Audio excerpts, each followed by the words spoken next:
Are you related to Luda?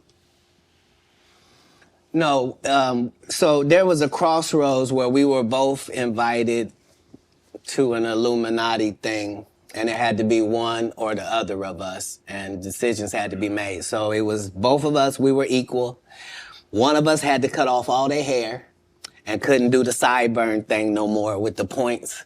And the next person, they said, was going to get $200 million because they were going to pay him $10 million a movie to do 20 movies. And that's how the conversation happened. One of those persons turned out to be Ludacris, and the other person turned out to be Cat Williams. Now,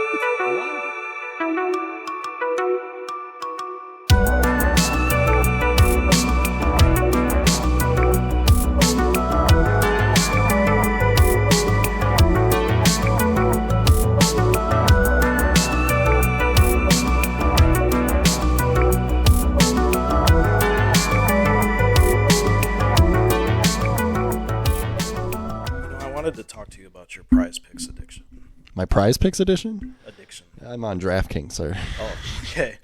Whatever, man. I think you got a problem. I think we need to talk about this. We need to air it all out.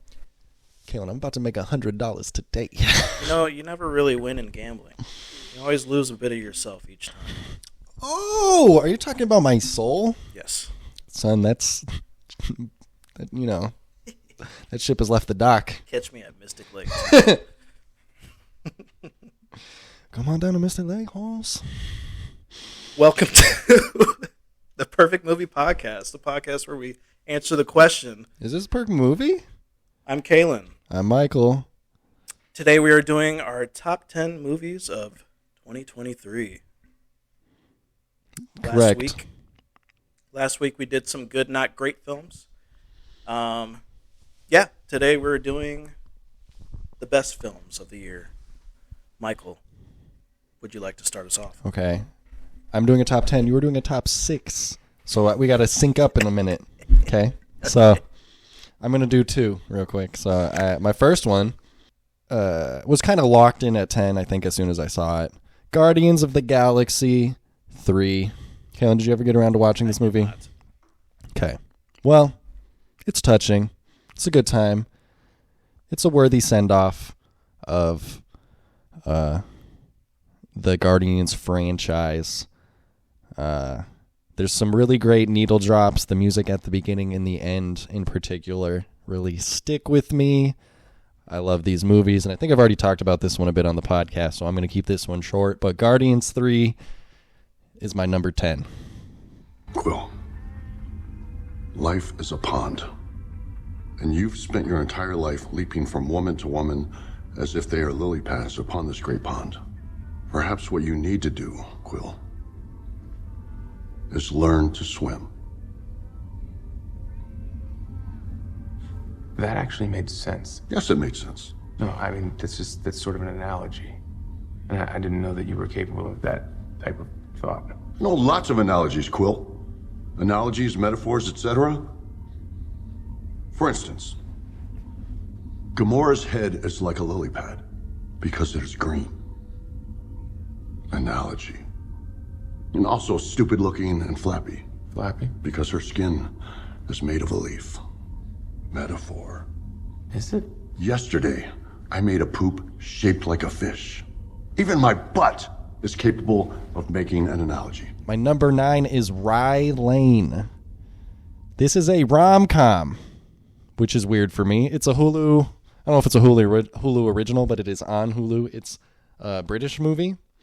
And it's about this like couple that just happens to meet randomly. Well, it's funny because they actually meet at an art exhibit. And the friend that they're both meeting is the exhibitor. And this exhibit is all about mouths. And he has this line that he says to people where he's like, "Hey, mate, think about mouths. Did you know we know less about the inside of our own mouths than we do about the surface of Neptune?" Which that line comes back when at the end of the movie, he has a new exhibit and it's called Butts. and he says, "Hey, did you know we know less about the inside of our own buttholes than we do about the surface of Neptune?" It's a weird one. I'm not the type to usually put a rom-com on here, which I think I just like it because it's kind of low stakes. It's just like these two people meet in an afternoon, sparks fly, and it's classic format where at some point they have a fall off. Maybe they separate for a few days, and then they get back together. But it's not like a happily ever after. It's like, well, they're gonna give it another shot type of deal. And I mostly like it because it's shot in London and all the locations they selected are just really beautiful. There's so much color and stuff going on. And there's a lot of just artistic flair. Like they'll be telling each other stories, and then we'll get reenactments, but the reenactments are like based on the voiceover, so they're like not realistic. Or like the girl's telling the main guy a story, and the main guy, it cuts to like a theater full of the main guy multiplied like 100 times watching her telling the story as he's like laughing along and listening to it. Oh, that's interesting. So like there's a lot of like real like artistic flair to the storytelling and just spicing up what sounds like just a couple people hanging out, Which is severely missing in like the rom-com. yeah. So it's just got a lot of zest in the filmmaking aspects, and all the characters are really funny. What happens is our main character, Dom, his best friend got with his girlfriend, and then there's this point where he's supposed to meet up with them for dinner to like hash it out. How did you guys meet? Oh, it's a pretty cute story. Do you want to tell it, Bub? No, you go for it, bub. You guys heard of Nothing But a G Thing? It's this fire hip-hop karaoke night. Me and my girls were there a few nights back.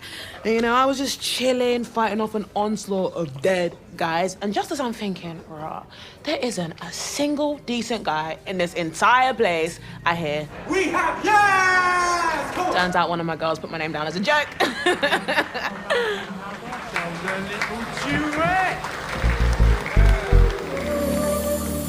it was just this immediate, deep, animal attraction, palpable sexual energy crackling. Everyone in the room could feel it. Really? Yeah, really. But calling it a room makes it sound kind of small. We lit that place up. People were losing their minds. And there was just like this sea of people, like a mini concert. And when we finished, the crowd started chanting, Dominaz, Dominaz, Dom, Dom, Dominaz, Dominaz, Yaz and Dom, Dominaz, Yaz and Dom, Dominaz, Dominaz. They were screaming.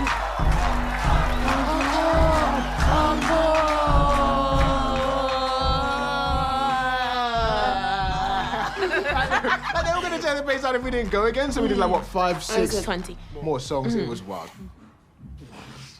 Well, that's got to be hands down the greatest hookup story of all time. I have a question. You did karaoke? I guess you're right. People do change. So you're saying this movie is much like 50 First Dates? It's like 40-Year-Old Virgin. Except Much like Silver Linings Playbook. No. Much like Mr. and Mrs. Smith. I mean, these are all rom-coms, yes. Well, all right. It's just funny. It's funny, and it's got a lot of flair to it. So there's that. You go ahead, Kaylin. Give me number 6. Number 6, I would say, is John Wick Chapter 4. Possibly the best John Wick film. It's a banger from start to finish. It is hopefully John Wick's last film. I really hope so. That's the only thing that Probably could not. ruin this movie is if they make a 5th one, Well, they did just make a show called The Continental, which I heard which is wasn't on very Peacock, and it's not good. I don't know why, of all the studios, Peacock got to pick this up. I thought that would be much better, like as an HBO thing. I think it's all based on whoever, like, I think not Paramount has their own thing. Well, some company always comes direct to Peacock. Is it 20th Century Fox? Maybe. No, I think that's Hulu. Some company always goes Okay. direct to Peacock. That's why, like, what's it called? Super Mario was on there right Gotcha. away. I think it's Universal. Gotcha. Anyways, John Wick Chapter 4 is another globe-trotting adventure with our guy John Wick, played by the esteemed Keanu Reeves. It's action-packed, from start to finish. You really, much like Mad Max in that aspect, you really don't get any time to breathe. Mm-hmm. Some great choreographers show up. Donnie Yen shows up as another blind guy. He played a blind guy in Rogue One. Pretty much the same character again. But he's a lot of fun in the movie. Gets a lot to do. Lawrence Fishburne shows back up. Bill Skarsgård is our antagonist in this film. Yeah, just some great set pieces in this. Notably, the car chase scene, which ends in the like they're fighting in traffic, and a bunch of dudes are getting whacked by cars, and it's hilarious and it's over the top and it's awesome. I love when he drives the car that has the door off and he picks up the gun as he's driving. Sick. There's also a great scene which is kind of an homage to like Hotline Miami, the video game. It's this top-down, like continuous shot of John just going through different rooms with an incendiary shotgun and just blasting motherfuckers with pumping like synthwave music. It is fucking awesome, and I think that's my favorite scene of the year. It's so well done. Just some really awesome camera work in this movie, and the cinematography is gorgeous too. It's definitely the best looking John Wick film. Yeah, super awesome. So, you want to kill him? You want to kill him? I want to kill him. What about you, Mr. Vic? I'm going to kill you. Oh, for better, of course, yeah. But it looks like we have ourselves a genuine conundrum. A quandary, if you will. A real-life dilemma. So, I thought we play a game. One hand. The winner decides who lives and who does not. I agree with a lot of that. It is further up on my list, so I'm going to save a little bit of what I have to say for then. Go for it. All right, so my number 8 is They Clone Tyrone. Yes. This is a Netflix joint. Another one that got, I think it came out again same weekend as Barbie and Oppenheimer. Another thing that got buried. Just a great sci-fi satire, very about the relationship of Black Americans with America. I mean, that's the depth of it, but it's also like a body snatcher. What's happening in the secret lair under the base? Kind of Jordan Peele-esque. Yeah, a little bit. Feels very Jordan Peele. It's very stylish, very thick film grain. This could also go on the list for one of the best looking films of the year. Oh yeah, I love their use of just neon in the film grain.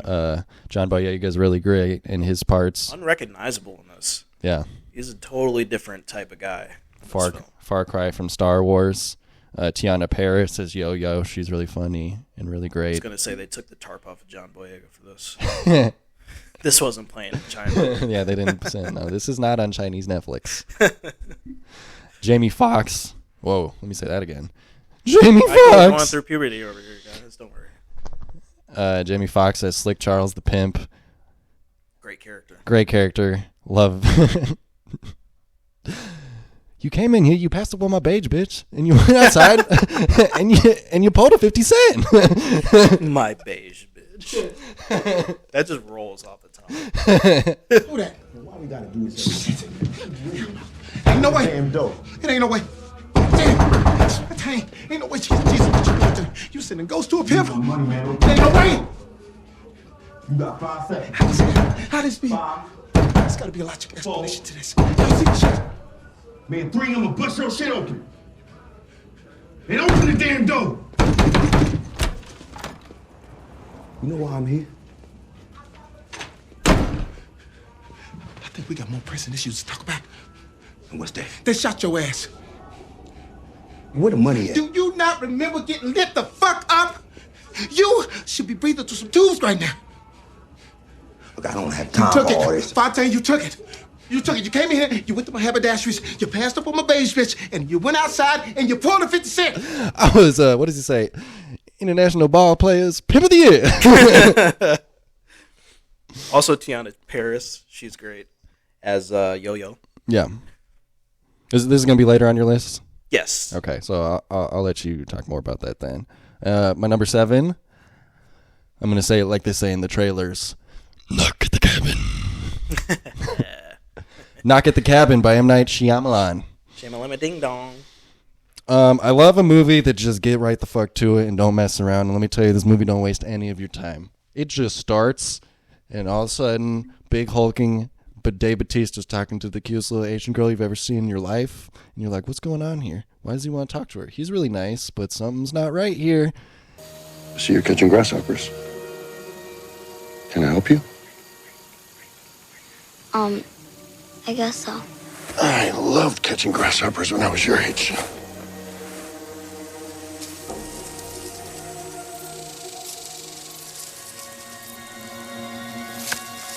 Well, you're really good. Thanks, Will. Can you pass me a jar there, please? Wait. Let the ones inside calm down a bit. We don't want them to panic.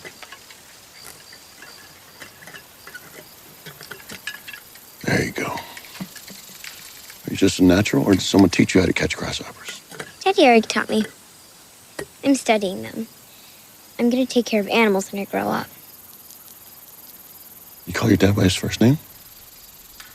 It's so they know who I'm talking to. There's Daddy Eric and Daddy Andrew. All the other kids at school only have one dad. All the Disney Channel shows only have one dad, too. Does that bother you? No, except when my guidance counselor keeps saying how it's so great that I have 2 dads. For some reason, it makes me feel like she's saying the opposite. It's an M. Night Shyamalan joint, so a lot of those hallmarks are there. He's really great, like cinematographer. It's all in a cabin, and he maintains your interest with the framing, and he's really good at building tension and letting that all just sort of slowly unfurl. Dave Bautista's great in it. Everybody that's in it is great. The story is a bunch of like apocalypse cultists descend upon a random cabin in the woods and say, hey, we're here. We know that one of you guys, you're required to sacrifice someone. One of you 3 needs to lose your life willingly in order to prevent the apocalypse. And they're like, no, that shit sounds crazy. And it's how everything unfurls from there. Doesn't waste any time. A lot of fun. Have you seen Knock at the Cabin? I've missed this one completely. Knock at the Cabin's awesome. So I won't spoil it. People have some issues with the ending. As many of it's M. a Night Shyamalan it's a movies. Shyamalan movie. I honestly think the ending is not so much. It's not like a Shyamalan twist in the like, oh, like this. But I don't know. I think some people have problems with it just because they are worried of what the ending is trying to say, and I think it's not a movie that's trying to say a lot, other than this is a sci-fi premise, Right. That we're just going all the way with. Right. So Also, Dave Bautista dressed as a youth pastor is pretty intimidating. I know he speaks so nicely and kindly, and you're like, God, this is scary because you're 300 pounds, and it's all muscle. He's a huge guy. That guy is fucking massive. All right, those are my 2. You want to go to number 5? Yeah, number 5 is Evil Dead Rise. This movie fucking rocks. We both saw this in theaters. We had a little mini review earlier this year. I watched this a second time when it came on streaming, and it was a much better viewing experience. Our theater experience was a little goofy. Number 1, the biggest problem was the lighting of the projector was really off. It was really dark. Really dim, and this is a movie that mostly occurs in dark hallways. Yes, so it was kind of hard to see. There was also like a mother that brought her infant children in, which was insanity, complete insanity. Those kids are scarred for life. So yeah, that didn't really sit well with me. But got to watch this in the comfort of my own home. It is possibly, I think I'm safe to say this now, one of my personal favorite horror films ever.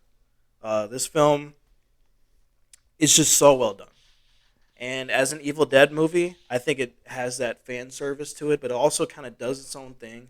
It's really intense and uncomfortable, and the performance by the mother character she's awesome. And I think I wish horror movies were recognized at the Oscars. I think she needs an award for her performance because she is fantastic, and she's super frightening.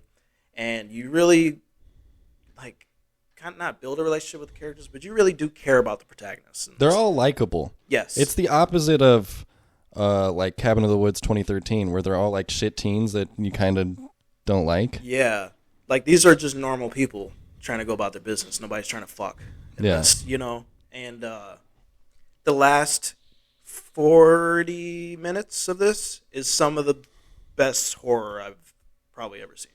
Really, no holds barred. They find a way to do a new thing with Evil Dead, like the Evil Dead lore, I suppose you would call it. It's later on my list, so I'm not going to unfurl all the things I have to say about it, but I agree. I love Evil Dead Rise. Yeah, it's pretty sick. I think I probably will buy this on Blu-ray eventually. It's just one I think I have to own. The scenes that make me very uncomfortable, and it's fucking awesome. The scene where they're trying to like get the elevator to work, and they're in the elevator, and these like demons are just chanting at them, like "Dead by dawn, dead by dawn." That shit just gave me fucking chills. Mm-hmm. Like that, the sound design is amazing in this. Mm-hmm. Yeah, the movie's incredible. I wish it could be recognized for some type of award because I think they just did an awesome job with it.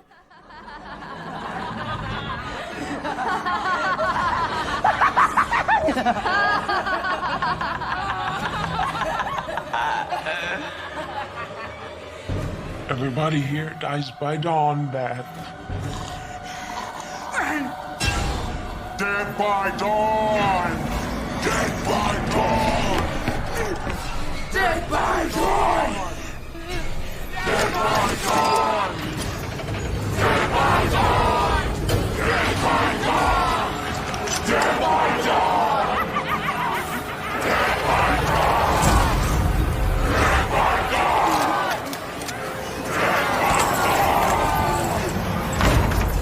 I don't know if there's going to be a sequel. Maybe. We'll see. I know there will be continued Evil Dead movies. I don't know if it'll involve the same director because that's what what they did what they did when they hired Fede Alvarez, who was the director of the 2013 one, and then they saw The Hole in the Ground, which is his movie this director made previously. I'm forgetting the name of the director, but it seems like what is the name? Sam Raimi and Bruce Campbell kind of seem to like be hunting for new horror directors to like. Okay. You can do an Evil Dead now. Bestow the Evil Dead baton on them. Yeah. You know Bruce Campbell's in Evil Dead Rise? He has a brief voice cameo. He's on the recording. Is he the priest guy? No, he's the guy that says, it's called the Book of the Dead for a reason. That's great. I was surprised that they didn't go the route of like bringing him back. Oh, yeah. Like if he came out with like a chainsaw at the end, like, let's kill some fucking demons. Groovy. You know, like that kind of thing. I'm glad they didn't go that route because I know in the recent Texas Chainsaw, they brought back the original girl, the end girl from the original Texas Chainsaw for whatever fucking reason, and she dies.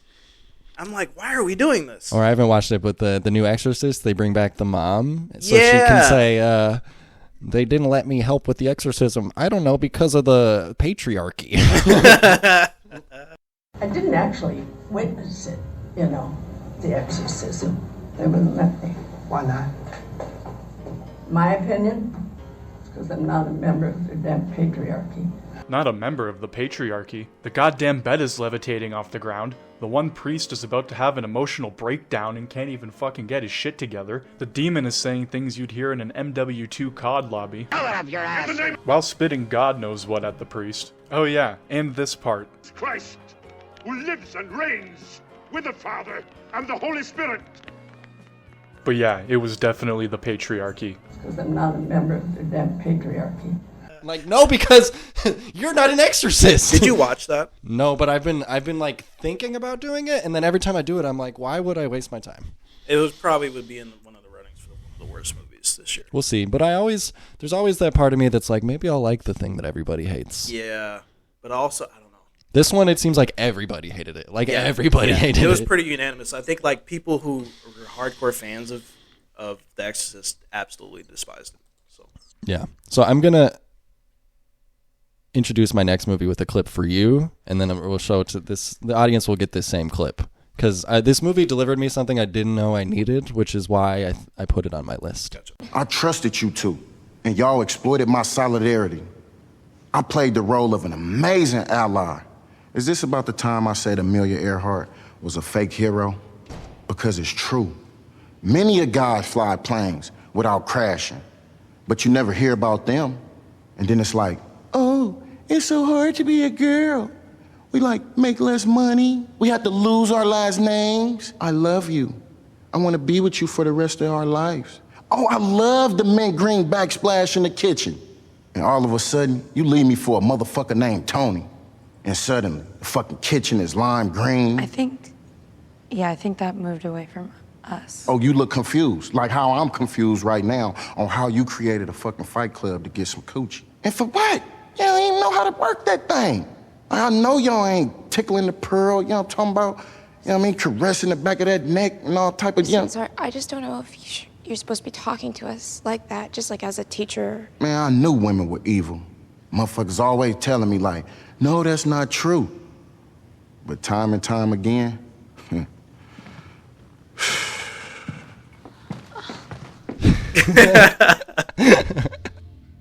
That's pretty great. So this movie gave me something I didn't know I needed, which was Marshawn Lynch, the famous NFL running back, as a comic role. Yeah. I was going to say, one of the better athlete actors. He was pretty great, yeah.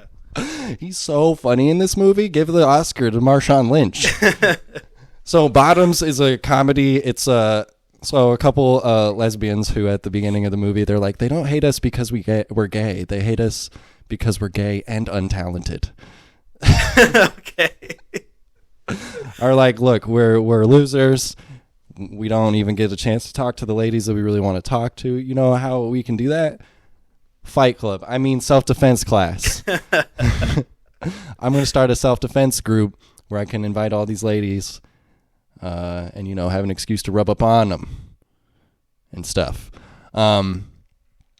Also has a football team at this high school that all the football players just wear their pads all the time and are like complete, like just total buffoons. But they treat the quarterback like Jesus Christ. It's just it's so funny. It goes so far off the wall. Like if you think you know how far off the wall this movie is going to get, you do not. The ending of it is hilarious. There's a big game at the end, and the announcer is one of the funniest things I've ever heard. The announcer of the big game. Hilarious. Just one of the funniest comedies I've seen in a long time. Bottoms. I don't know if I ever said the name of the movie. This movie is called Bottoms. And yeah, it's the humor treads a line. It's got that like kind of like the old like mid-2000s comedies where it feels like there's a lot of improv happening, but it does not do the thing that a lot of those comedies did where it just goes on too fucking long. Right. They clearly like picked out the best parts and keep it snappy. Okay. So it's good. It's fun. Off that clip, I'm kind of interested. It's hilarious. Okay, I'll do one more, and then I think we're synced up at number 4 after this. Okay. My number 5 is Talk to Me. Is that on? No, I totally forgot to put that on my list. Yeah. Number 5, Talk to Me.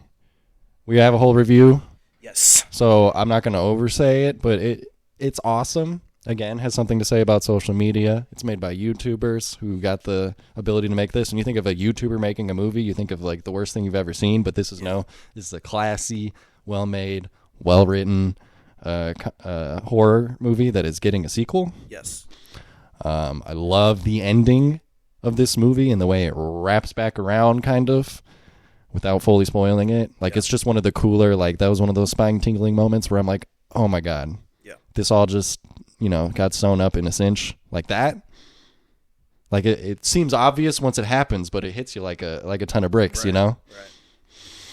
I think this movie has the makings of a classic. Like 20 years from now, we'll look back on this time and be like, this is one of the better horror films of that era. I think it's even more impressive that it was a group of YouTubers, former YouTubers, that created this. Just very impressive what they did. The camera work is really interesting. especially in the scene where they're using the talk to me hand, just the camera work is really interesting. And they do this thing where like they follow the action. Mm-hmm. And I know we mentioned this before in our last review, but the scene where the little brother gets completely obliterated. Yeah. The camera stays on his face as he's moving. And so you really get this sense of impact and of speed, and it's very uncomfortable Because looking. the camera's getting thrust around as hard as his head. Yes. This is one of the few movies I've seen recently that really made me uncomfortable. And it really had that like, ooh, that's fucked up. And this is disturbing. And the imagery really stuck with me. So, yeah, for me, it's kind of in the running, Evil Dead Rise, and then this, the two best horror films of the year. Mm-hmm. I think Talk to Me is just a better film overall. I think it has a lot more going for it thematically. But yeah, it's just brilliant, and I can't wait to see what else these directors do. Do you think when they make the sequel, let's say Talk number 2, Me? I hope not. I hope not. I hope it's just a different name entirely. Let's talk about it. Or Talk to Me Again or something. You know? I don't know. Maybe that's worse. Don't talk to me. Then talk to me. All right, you want to do your number 4? Yes. I want to talk about the newest Scorsese film, Killers of the Flower Moon. Kaylin, not only have we synced up on numbers, we've synced up on movie because Killers of the Flower Moon is also my number 4. Heyo, great minds think alike. Killers of the Flower Moon is another Scorsese joint. I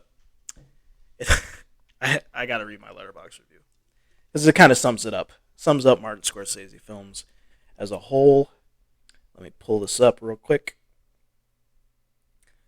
So I said on my Letterboxd review, I said another amazingly crafted entry in the never-ending saga of evil white men. And I think that sums up most of Martin Scorsese's films. It's a bunch of sociopathic white males who want to make a lot of money, and they'll fuck over anybody in their path to get to that goal. And so this takes a different route than the typical mob-type movies that Martin Scorsese usually does, or he's best known for. It follows a group of men in, I think this is like post-Western era, I think Depression era. I forget where they are at regionally in this. It's in Oklahoma. Oklahoma. In the 20s, yeah. And they are right alongside the Osage Nation, which is a group of Native Americans that settled in this land long ago. A lot of these Osage people are incredibly rich because and people make tons of money. And so they're rubbing their hands like, how can we fuck these people over and get all their shit? So their plans are, let's marry into these families and let's basically murder the wives and obtain the inheritance, basically. It's fucked up, and this is a true story, or based on a true story. It's actually, this entire movie is based on a book that is a work of fiction, but it's based on some cases that happened in the early 1900s. Yeah, so based on a true story, a lot of great performances. Leonardo DiCaprio is really great in this as our main character. We have Robert De Niro as sort of the head. What's his name? His name is King. Yeah, King Hale, William Hale. He's sort of I think he's literally the mayor of the town for most of it. And he's a very prominent figure. He's a very prominent figure in town, and he is the one that is like, he both has a very, like at the beginning of the relationship, he's very trusted by the Osage. He's also a member of the Freemasons as well, which is, they have a very uncomfortable scene where they spank Leonardo. Oh, yeah. He says, I thought that was interesting that was in there. But the spanking? Yes. No, the kind of like the Illuminati kind of stuff. Yeah. It was interesting. Lily Gladstone, who plays Molly Burkhart. She's fantastic. She's so good in this. She's very, I mean, that's what every review has said, but she does a lot with a little. Yeah. Like she's very subtle in her the way her performance, the way she conveys her emotions, and like the way she there's the great scene where she's she finally cracks when Leo's been trying to like charm her for a little bit. Yeah. And she like gives a laugh and says something in like her Osage tongue, and he's like, I don't know what you just said, but it must be Indian for handsome devil. They told me you was going with Matt Williams for a time. You talk too much. Oh, I don't talk too much. Just thinking who I got to beat in this horse race, that's all. I didn't realize this was a race. I don't care for watching horses. Well, I'm a different kind of horse. Onkashi. Shomikasi shieko shiajimi. What was that? Shomikasi. That's how you are. I don't know what she said, but it must have been Indian for handsome devil. I think another great scene is when he's trying to give her is it insulin? Yeah. So basically what these guys are doing is they're poisoning their wives. Some are just flat out murdering them. And now they have targeted this one singular family that's pretty prominent in this town. And so Leonardo DiCaprio's wife is a member of that family, and these people are just dropping like flies. And they know there's a murderer present, and they're trying to get help from anywhere they can. And so they go to the White House to get help from the president of that time. And it takes a long time for them to finally get some type of justice. And one of those lawmen, he's not like a Pinkerton. He was like the early FBI. Yeah, this is literally like the FBI was being formed at Yes. this time. This is like one of their first actions. But Tom White, played by Jesse Plemons. Jesse Plemons he's a great actor.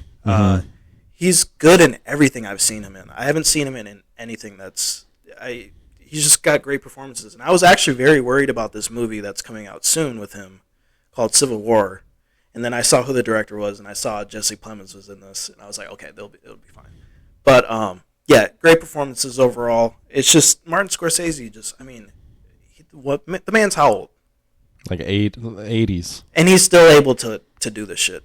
And he's just a master at what he does. And it's just so engrossing. His films, there's just so much going on all the time. And I think one thing he does that a lot of directors don't do is his extras are just great. Like all of his side characters and just the way people talk in his films.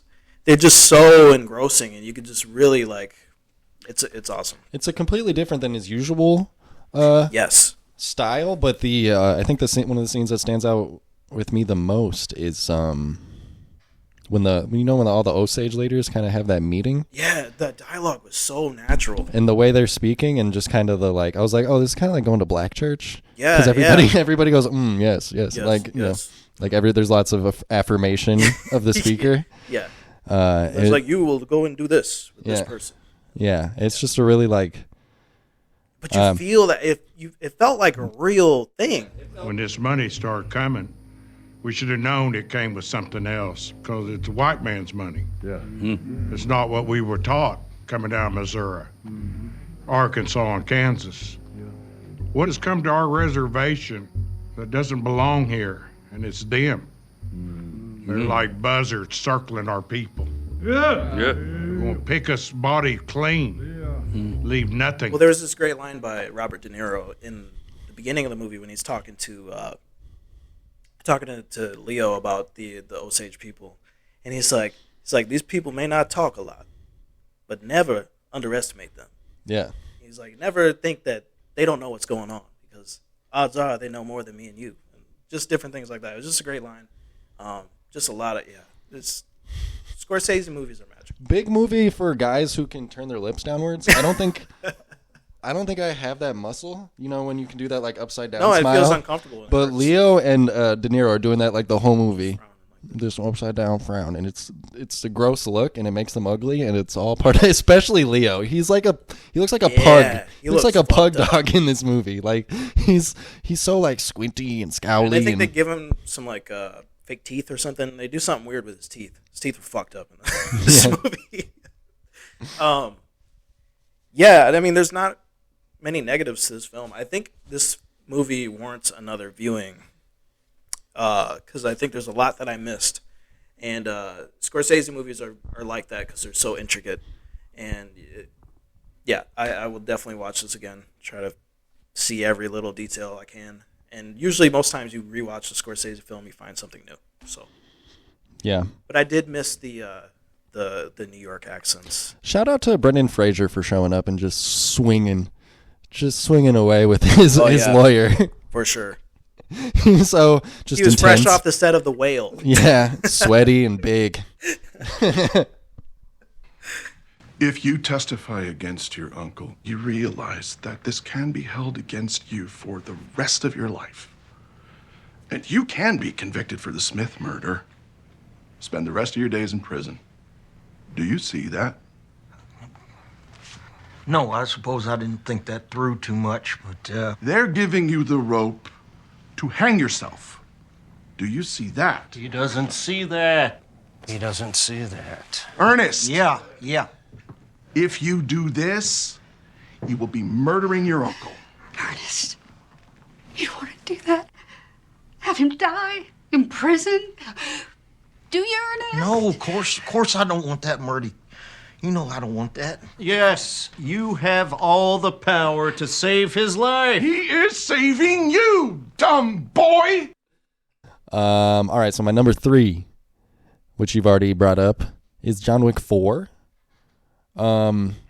You hit a lot of the stuff I want to say. I haven't loved a John Wick sequel yet, and then I really love this one, which I'm glad you made me watch it. I was like, it's almost 3 hours. John Wick 2 and 3, they were fine, but I don't need it anymore. Yeah. And then turns out they really ratcheted up the action, just sort of like it's more like the suaveness and the coolness. I mean, it's always had that, but it's just to the most like this is the coolest fucking movie ever. I am the way into eternal pain. I am the way to go among the lost.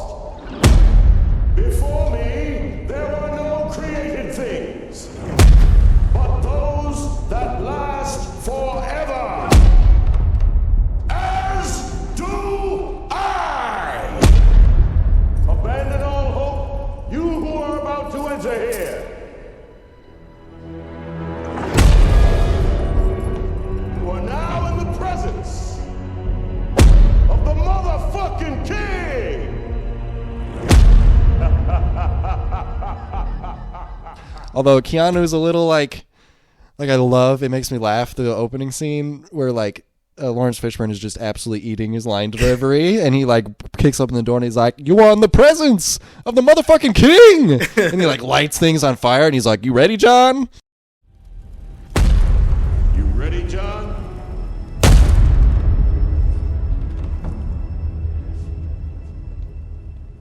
Yeah. It's just like that's like a classic John Wick. Yeah. It's so cool though. I don't know. It's forgivable. He should have done the John Wick 1 line. He's like, "I'm thinking I'm back now." I think Keanu Reeves. He's one of those actors because he's known for being a nice guy in real life, and he's just he's a national treasure. I think so. Yeah, no, I love him. I mean, he's so successful. Oh, yeah. This, The Matrix, Bill and Ted. Yeah. And Bill and Ted's totally different. I just watched Bill and Ted again, and he's so funny in that. What? We have a most bodacious time.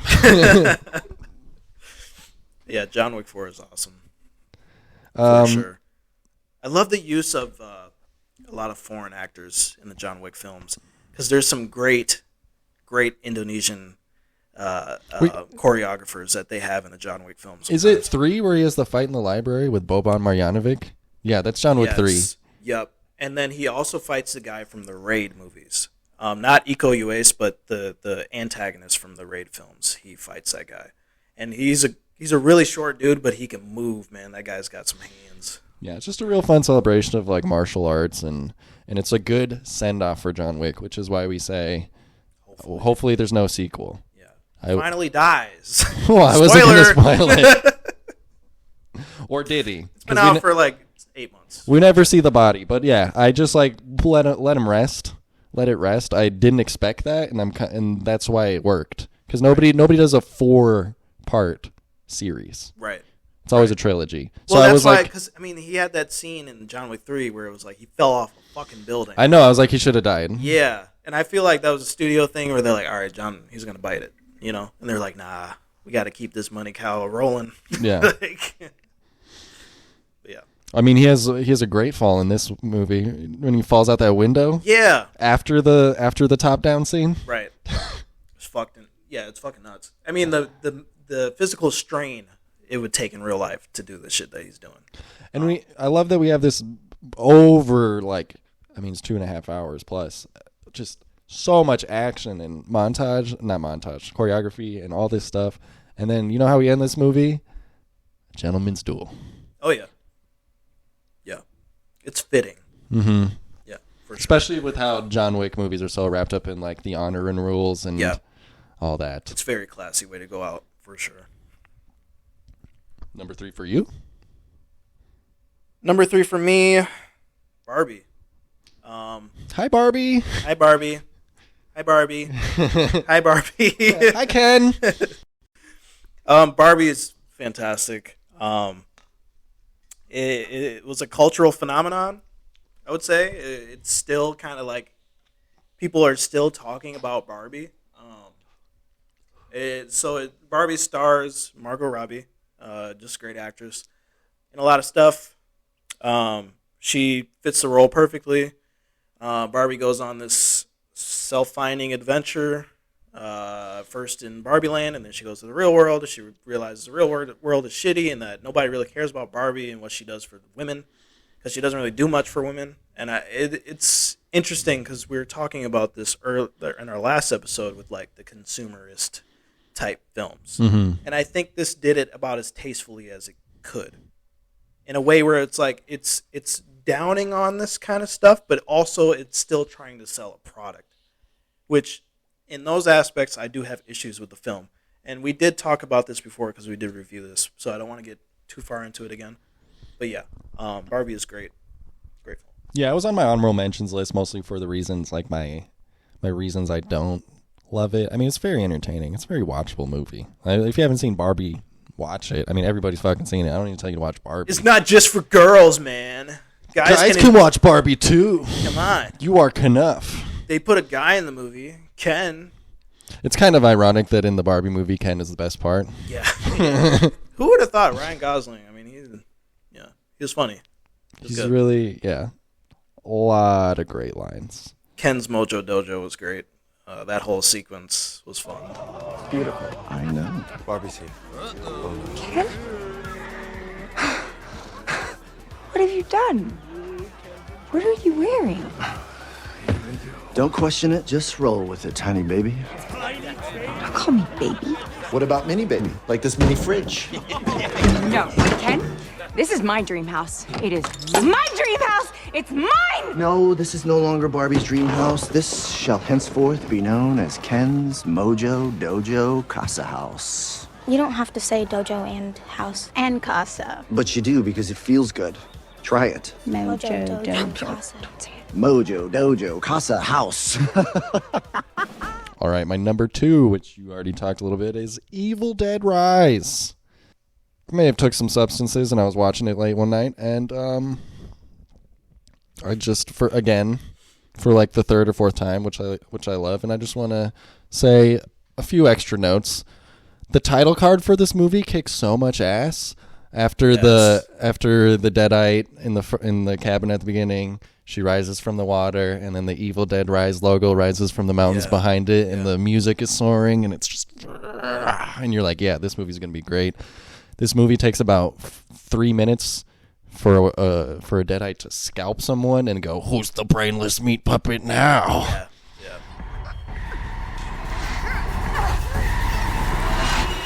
Who's the brainless meat puppet now? I love how mean it is. It's all about a divorced mother turning against her family, fucking them up.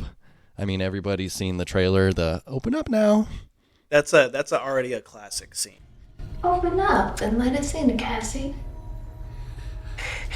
We can be a big, happy family again. You don't look so good, Mom. Nothing a big ol' hug and kiss from you won't fix. Open up now. Like a good girl. Dude, when she blast Buddy with the shotgun. Oh, yeah. I was like, oh my god. No, the shit that made me laugh out loud in the theater was when she ripped the kid's eyeball out and then spit it into the other kid's mouth and he choked on it. It was fucking hilarious. Yeah. But the a line that stuck with me was when the sister is getting taken over and she gets left behind and we come back and she's in the kitchen. She's perched up there and we hear her crunching on something and we see her taking big bites out of a wine glass and chewing it up and swallowing it. And she just turns and she goes, I gotta kill the creepy crawlies that live inside my tummy. Shivers. I gotta kill the creepy crawlies that I got inside my tummy. I don't like having things inside my tummy.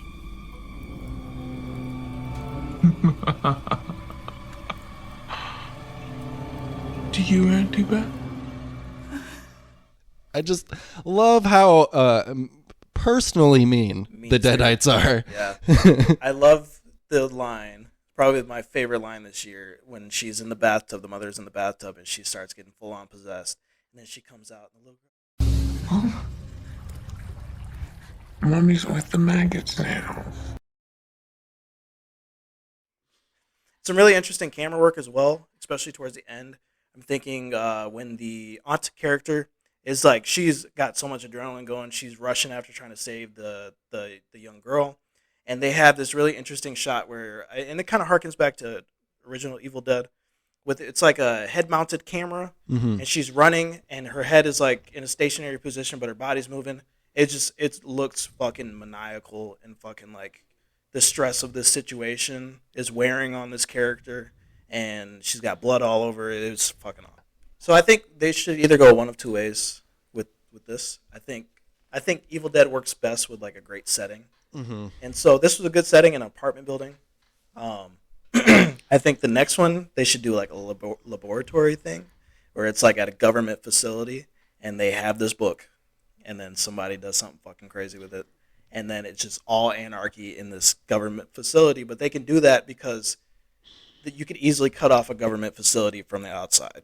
So they the shutters go down, people are trapped inside. I think that would be a great setting. I think they should do that. Or they should do the thing where it's like full-on zombie apocalypse, where it's like an entire city of Deadites. But then I think you would lose a little bit of the mean-spiritedness because it's a personal connection with the characters that's so important. So. Yeah. I just think, unlike the 2013 one, which I don't like that much, I think to me is more, it's like Evil Dead, but you vacuum out most of the like mean humor. Yeah. So it's like, that's just like almost any horror like movie then. Yeah. I do think the 2013 has a better chainsaw ending. I think the shot with the girl in the blood rain while she's chainsawing the fuck out of a demon is fucking awesome. Yeah. But, yeah. Not as good as But this one can really like stand up with the Big Brothers, all the other Evil Dead movies, and like hold its own. Yeah, this one stands with the rest. Liked it a lot. Number 2? Yeah, number 2 is something we've already talked about. They Clone Tyrone. I really did enjoy this film a lot. It's definitely one of the best made films this year. I really, really love John Boyega's performance in this, and I really hope he gets more work because I think he's very talented. And I think that he needs to stray away from these giant franchises because that's when we get the fugly stuff. I'm thinking, obviously, Star Wars.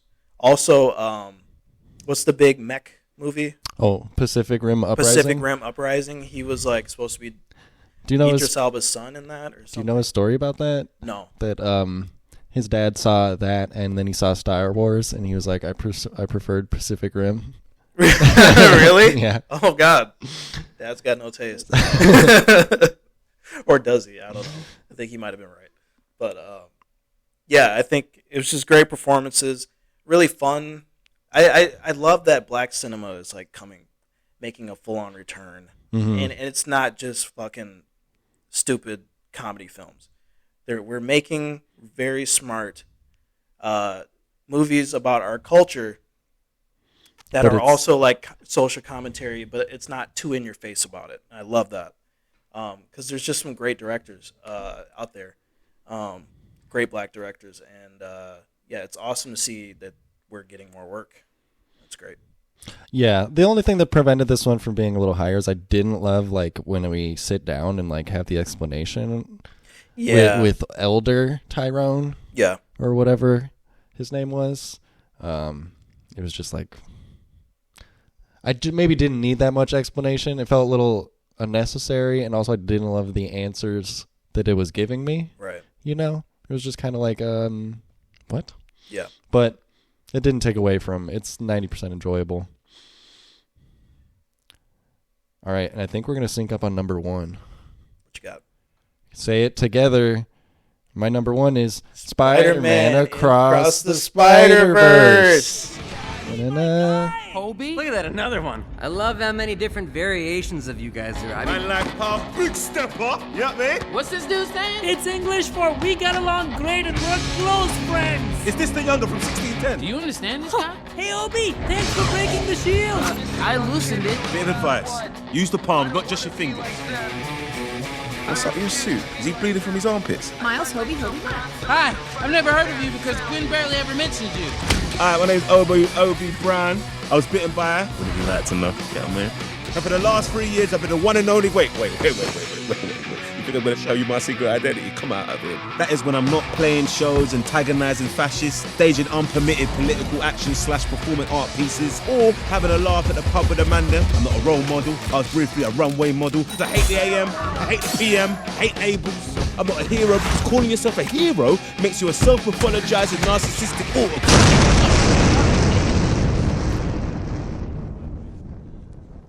My Letterboxd review is this the best sequel since Empire Strikes Back? I would say yes. So I bookended my list with superhero movies on purpose because in a year where superhero movies largely failed and sucked. Yeah. It is not a dead format. It is you can't like shovelware assembly line make these movies right into infinity right and maintain the quality. I think it's a very uninspired format for sure. Currently. Amazing Spider-Man or Amazing Spider-Man 2. Whoa. Bad movie. Spider-Man Across the Spider-Verse. Man, a lot of animators didn't see their families to make this movie, and boy, was it worth it. Yeah. It is so incredible. Like, there's not a lot of ways to blow me away. Right. Anymore, but just the amount of spectacle and detail and various art styles and just little like half-second jokes that dangle in the background of a scene right that are in this movie. Like, it's particularly when you get into the like Spider Home, Spider Society. Yeah. But side of that, like the moment that really sticks with me is when Gwen returns to talk to her father the second time. Yeah. And there's the watercolors that are constantly changing, and like the whole color tone of the scene is constantly changing, and it's not taken like literally at all. Right. And it's just this like it's just like a wild art installation that also has this beautiful like father-daughter conversation happening in the middle of it, and it's just and the so color amazing. changes like depending on their mood. It's Mm-hmm. just it's incredible. It's one of those rare times where I'm like, I have no idea how they did this. Like, the work that goes into it must be astronomical. Mhm. It's insane. And like, I think the only thing you can really hold against it is it's a cliffhanger ending, but I think the journey there is so great that it's like, okay, give me the next one then. Yeah, it's like, right. I don't understand why people are up in arms about that. Like, since when have we had a problem with cliffhangers? Because you're too impatient for the next one? I don't know. I don't understand that logic. But And I think if it felt like the journey wasn't worthwhile, then the cliffhanger's a problem. But when the journey's as awesome and stacked with stuff as this was, Right. like, you need this whole other film to wrap it up. What do you want? A rushed ending to this? Like, right. This is a movie that instead of wrapping everything up, it expands and says this is the new playing field for this next movie. Sure. And I think that's totally valid. Like, Empire Strikes Back didn't end with and now the Empire is defeated, you know? Right, like, it right. ended with, like, these people are beat to hell. And they are completely separated from each other and that kind of shit. Yeah, they're, like, licking their wounds, and, like, literally, Luke has his arm cut off, you know? Like, right. Like, we don't need to put a button on it, I don't think. And I mean, and I'm excited for the next one, because it was awesome. Like, there's no... There's really no, like, if you watch this movie and you have, like, any other take than that, it was just incredibly well made and, like, just an amazing feat. And I think it's a testament to, like, the human will of, like, what we can do when we come together. We can make something like this. It's incredible. And it's like, if you were to show this movie to people 20 years ago, it would have blew people's minds. And it's blowing people's minds today. It's just awesome, man. And it just, my hat's off to the animators. I think it's just it's a field where people are severely underpaid. I'm thinking, like, man, people who make animes, they are making, like, minimum wage, and they are animating the shit out of this stuff, and it's just like they need to get paid for their work. And Across the Spider-Verse is, I would say, the best movie of 2023. Agreed. It's really wonderful. You know, classic boy stuff. We chose the superhero movie. Yeah, man. Why didn't you pick Maestro, the movie where Bradley Cooper wears a big nose? I don't know if I'd know this one. It's on Netflix. It's a big, like, Really? It's going to be a big, like, Oscar movie. I tried to watch it. I watched 30 minutes of it, and I was like, this is boring. I still need to watch Napoleon, but it hasn't come out in streaming yet. Yeah, there's a few movies that we didn't get to. Ridley Scott joint. Napoleon. There's a couple that came out at the end of the year that I wanted to watch, but, like, you release your movie in the last 2 weeks of December. I'm busy, y'all. I also heard Napoleon is, like, not that great. Oh, it didn't review super well. Yeah. I I think it's unanimous that Joaquin Phoenix was great, but everything else. I mean, have you seen a Ridley Scott movie? Let's be real. I don't think the man has had a great movie since Alien. Just saying. Yeah, probably not. Napoleon Ferrari I wanted to watch, never got around to it. The Iron Claw, this is supposedly really good. I'm really interested in that, but again, came out like December 27th. Poor Things is getting great reviews. I didn't like that guy's last movie, so I don't know if I'll ever watch it. Is that the movie with Emily Stone and Willem Dafoe? Mm-hmm. Okay. I need to watch that because it's Willem Dafoe. That's the only reason. And it's got, what's his name? The Hulk. Oh, Mark Ruffalo. Mm-hmm. So, maybe let's just run up our list real quick. You want to read 6 to 1, and then I'll read 10 to 1 over here, and then we'll close it out. Yeah. So I had John Wick 4, Evil Dead Rise, Barbie, They Clone Tyrone, Killers of the Flower Moon, and Spider-Man Across the Spider-Verse. And I had number 10, Guardians of the Galaxy Volume 3. Number 9, Rye Lane. Number 8, They Clone Tyrone. Number 7, Knock at the Cabin. 6, Bottoms. 5, Talk to Me. 4, Killers of the Flower Moon. 3, John Wick 4. 2, Evil Dead Rise. And number 1, Spider-Man Across the Spider-Verse. All right. So next week, or next episode, we will be talking about the bad movies. Womp, womp, the movies that sucked. Because while there was a lot of great movies this year, they also made a lot of bad ones. Oh, yeah. So until next time. Adios.